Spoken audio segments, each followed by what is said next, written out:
Hey, welcome to EPN. My name is Victor Lucas, and we bring you the latest in everything cool every single day, thanks in a large part to our pals at the VFS School of Game Design.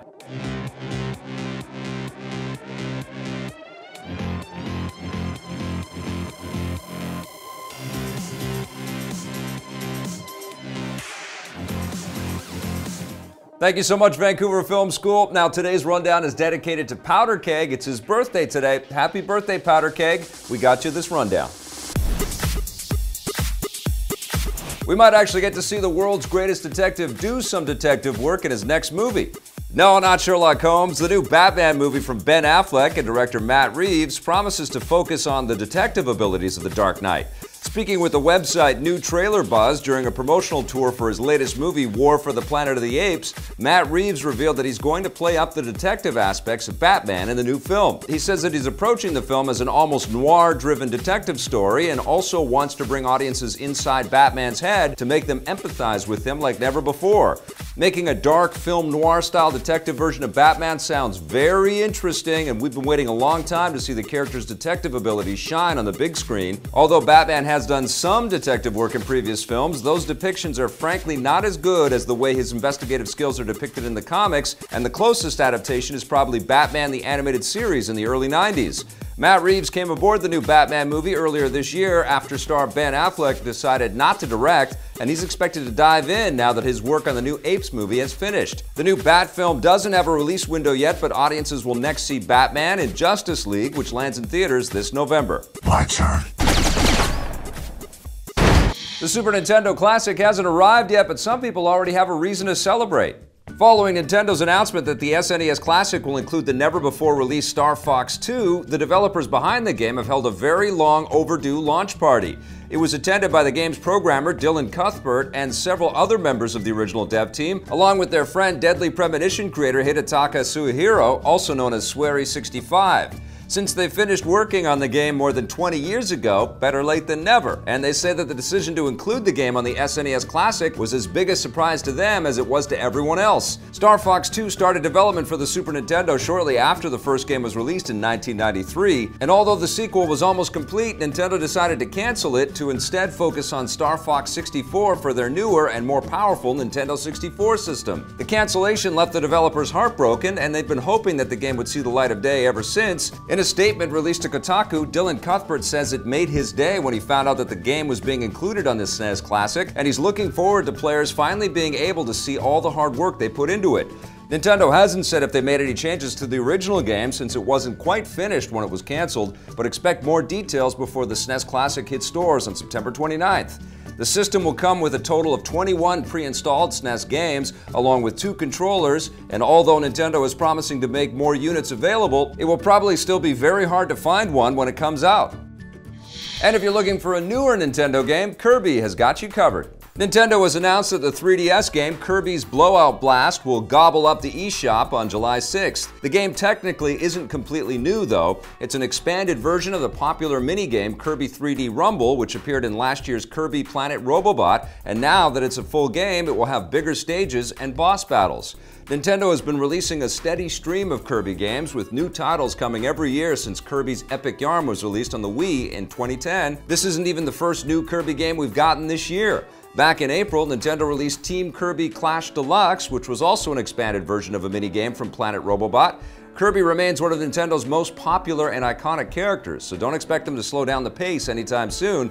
They recently announced that they're working on an all-new Kirby game for the Nintendo Switch. It doesn't have a title yet, but we do know that it's a side-scroller and will allow players to take over new abilities from the enemies they've devoured, with co-op available for up to 4 players. That arrives in 2018. And Nintendo is still raking in the dough thanks to the success of the Switch. The new system has now sold more than 1 million units in its home country of Japan after just 17 weeks on store shelves. This makes it one of the fastest-selling consoles in history. For comparison, the PS4 took 49 weeks to hit 1 million sales in Japan, while the Wii U took 34 weeks. Nintendo's most successful console, the original Wii, did much better and only took 6 weeks to sell 1 million in the country. The most successful platforms are the DS and Game Boy Advance, which sold 1 million in just 3 weeks. No surprise, given that Japanese gamers tend to prefer handheld systems over stationary consoles. The fact that the Switch is a handheld console hybrid is obviously one of its biggest selling points, not only in Japan, but in the rest of the world as well. Worldwide, it sold almost 3 million units in its first month alone and is estimated to sell around 10 to 12 million units before the end of the year. Nintendo has vowed to increase their manufacturing output in order to meet demand, but like with the SNES Classic, it will probably still be very hard to find for the foreseeable future. We haven't seen the last of Albuquerque's sleaziest criminal lawyer. AMC has officially renewed the Breaking Bad spin-off series Better Call Saul for a 4th season. Like the previous seasons, it will consist of 10 episodes and is set to air in 2018, although the network hasn't provided a precise premiere window, so it could arrive later in the year than usual. This comes as a small sigh of relief for fans. Although co-creator Vince Gilligan had previously stated that they planned to make a 4th season, the show finished off its 3rd season last week with no official word of a renewal, so it was unclear until now when it would be back. Although Better Call Saul is a big hit with critics, it's failed to capture as large an audience as its predecessor, Breaking Bad, and is only the 3rd highest rated cable drama among the coveted 25 to 54-year-old demographic. Even though that's far behind Breaking Bad, it's still pretty good. It is amazing. Better Call Saul chronicles the early years of Walter White's sleazy criminal lawyer Saul Goodman before he adopted the Saul Goodman persona, and features many other supporting characters from Breaking Bad. AMC hasn't said how many more seasons Saul has left in it. The show's timeline is getting closer and closer to Breaking Bad, so it will probably have to wrap up in the next few years. The guy at the station said he's never seen so many star wipes in a row. Gamers on the Xbox One might soon be able to fight to the death with their friends on the PC. The open-world battle royale game PlayerUnknown's Battlegrounds will likely be getting cross-platform multiplayer between the PC and the upcoming Xbox One version. Speaking with VG247, Battlegrounds executive producer Chang Han Kim says that cross-network play between the PC and the console is something that they're hoping to do down the road, and they don't anticipate any technical problems.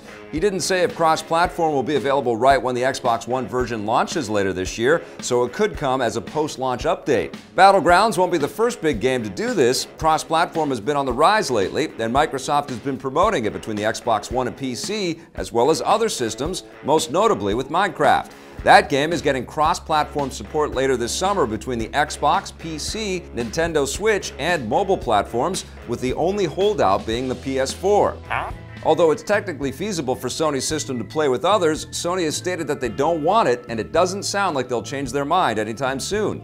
In a recent interview with Engadget, Psyonix, the developer behind another big cross-platform multiplayer game, Rocket League, says they asked Sony about allowing them to bring cross-platform to the PS4 version almost every single day, but each time they get a no for an answer. Sony's reluctance on this issue is obviously very disappointing, especially given that seamless cross-platform multiplayer is becoming more and more popular.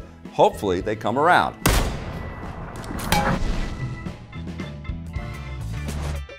Thanks everybody, that wraps up our rundown for today. Remember, if you want to learn more about game design, visit our pals at VFS.edu. We'll be back again tomorrow with a brand new episode for you. And in the meantime, check out some of the other content we've been making. And if you dig it, hit subscribe, okay?